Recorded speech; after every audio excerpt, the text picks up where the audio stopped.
Bismillah,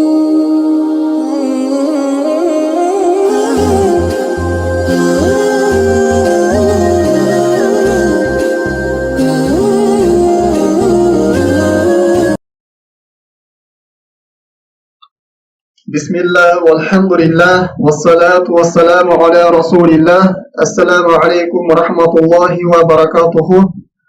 Hurmatly musulman bir tuğanım, bugünkü dağı savabımızda İbn Hajar al-Haytami rahimahullahu ta'ala'nın kitabının dağı savabımızda ulamakçıyız. Ondan keyinki dağı biz üçün öte negizdi, en bir manili olgan temalarda ozga ötөт. Antkeni бүгүнкү күндө көпчүлүгүбүз бул нерседен чоң ката кетиребиз.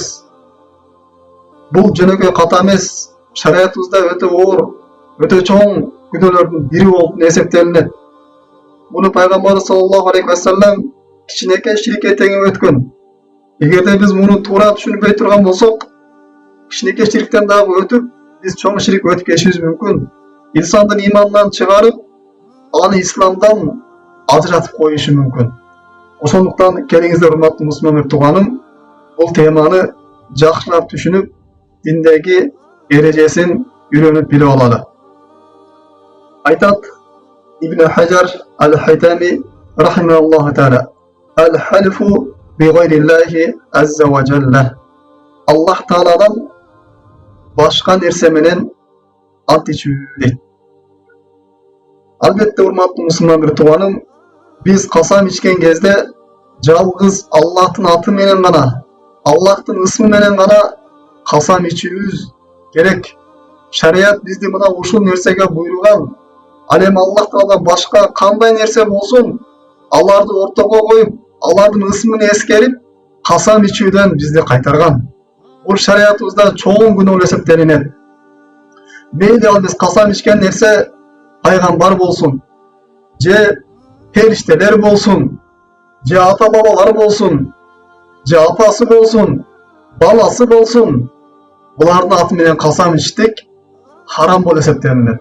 Misal üçün, paygambardın atı menen ant, je bolboso perişte menen ant, atamın canı menen ant, apamın sütü menen ant, balamdın ömür menen ant, je bıçak karmap berem, nan karmap berem, bıçak urup ketsin, nan urup ketsin, tuz urup ketsin der.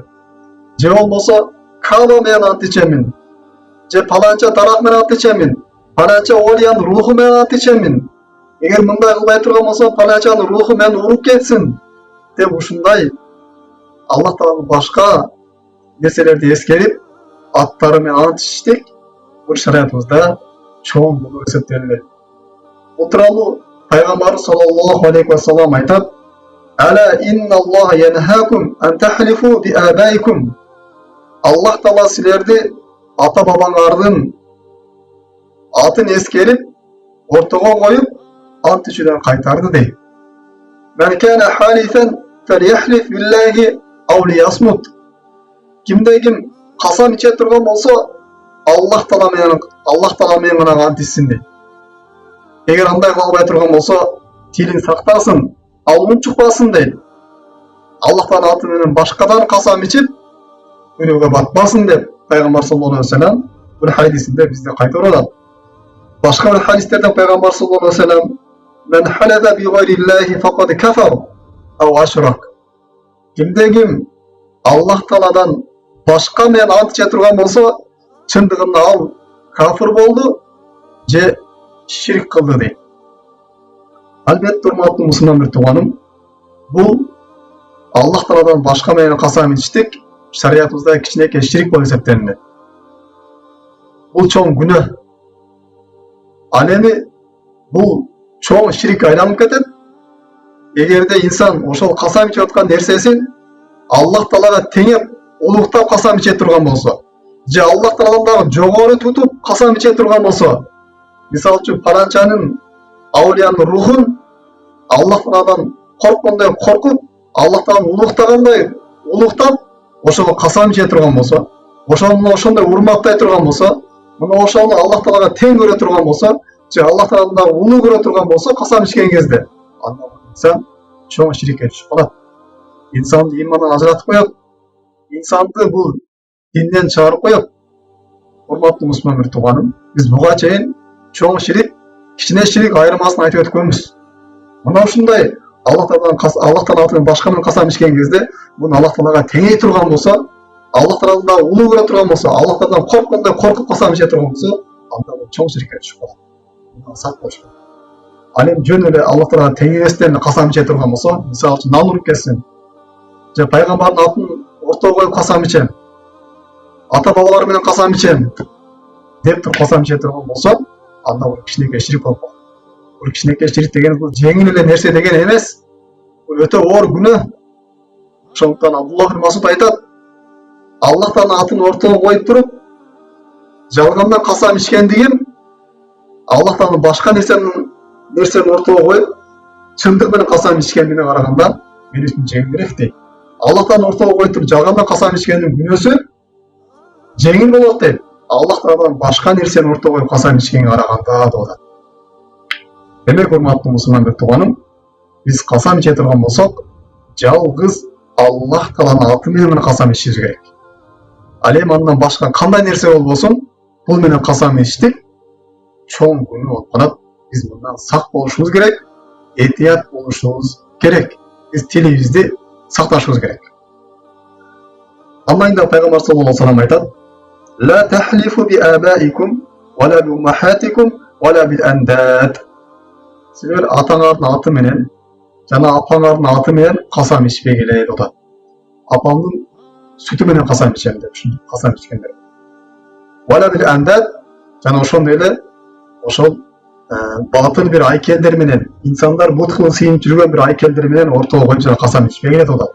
Мисалы үчүн тоо ташты ортого коюп, паланча дарак уруп кетсин, паланча булакты ортого коем, паланча сууну ортого коем, же паланча ташты ортого коем, же бир Сулайман тоонун ортого коем деп ушинтип Аллахтын аты менен касам ичпегиле деп атат.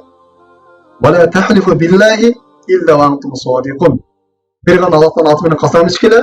Эгер Аллахтын аты менен касам иче турган болсоңор, анда чындык менен касам ичкиле. Дагы биз биле турган бир маселе, Аллах Тааланын аты менен касам ичкен кезде биз чындык менен касам ичишибиз керек. Аллахтын атын ортого коюп туруп, жалгандан касам ичтик, бул дагы оор күнөө болуп саналат. Мисалы үчүн кандай? Бирөөнүн бир начар бир товар бар. Же болбосо бир кытайский товар бар. Ошону клиенттер келген кезде, бул жакшы товар, бул качественный товар. Бул товар Россиядан келген товар деп ушинтип алдап касам ичип, ошол товарын сатып жибериштеги.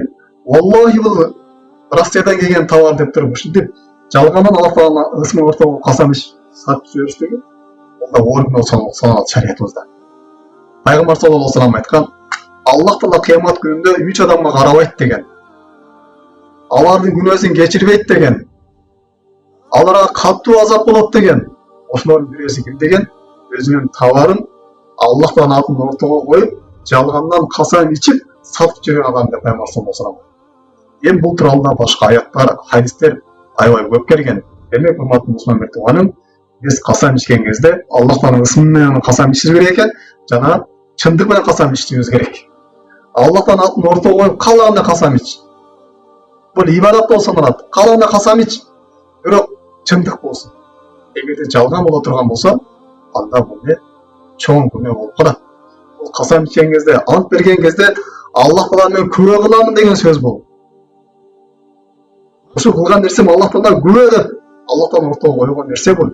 Эртең кыямат күнү барган кезде сөзсүз ошол нерсени эсеп кылсак берет.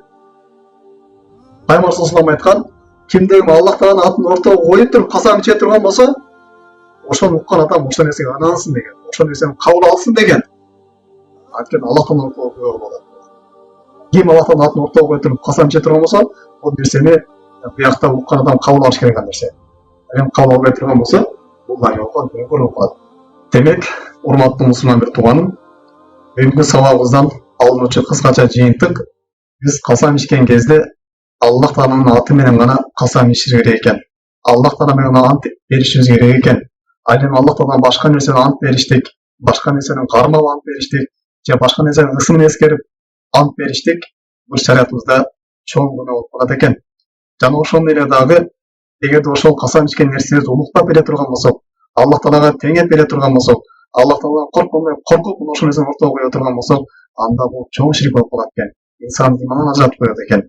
Жана ошол жерде урматтуу мусулман тууганым, биз касам ичкен кезде Аллахтын атын ортого коюп, чындык менен гана касам ичишибиз керек экен. Аллах Таала баарыбызга туура илим берген болсун, баарыбызга өзүнө жагатылган ибадат кылууга таафик берген болсун, жана калган ибадаттарыбызды кабыл кылсын. Аллах Таала баарыбыздарга ден соолук жана өмүрүңүздөргө береке берген болсун, жана үй-бүлөңүздөргө тынычтык, бактылык берсин. Субханакаллахумма бихамдик, ашхаду ан ла илаха илля анта, астагфирука ва атубу илейк. Ассаламу алейкум ва рахматуллахи ва баракатуху.